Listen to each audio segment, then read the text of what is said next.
Orpheus and Eurydice share to him. It's supposed to be a perfect wedding. The bride was Eurydice, a wood nymph, and the groom was Orpheus, the greatest of all poets and musicians. Anyone could tell that the couple was truly and deeply in love. Suddenly, Eurydice stumbled and fell to the ground. Eurydice! By the time Orpheus reached her side, she was dead, and the snake that had bitten her was slithering away through the grass. Orpheus was really in grief and agony, but when he overcame his grief, he decided that he would journey to the land of the dead, a place from which no living creature had ever returned, to rescue his beloved. When Orpheus reached the gates of the underworld, he saw Cerberus, the three-headed dog who guards the gate of the underworld. But when Cerberus heard Orpheus playing his lyre,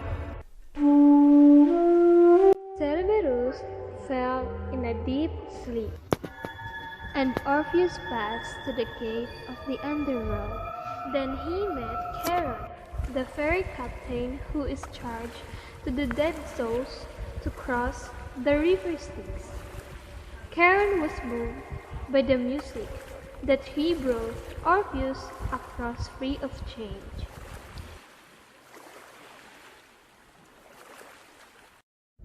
And when he entered the place of Hades, the king of the dead, he began to sing of his love for Eurydice.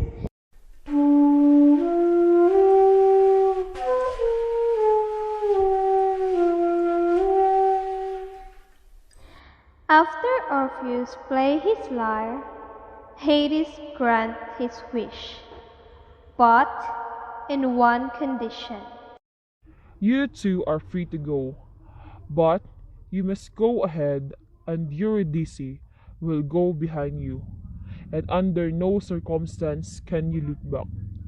Otherwise, you will lose her again. A dark path emerged from the underground to the surface, and the couple set out for the world of the living.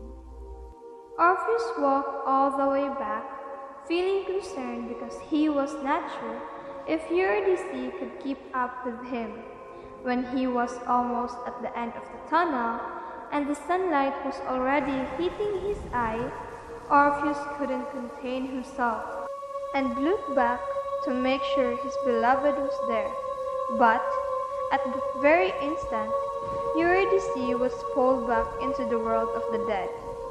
Orpheus still attempted to hold his beloved hand, but it was too late.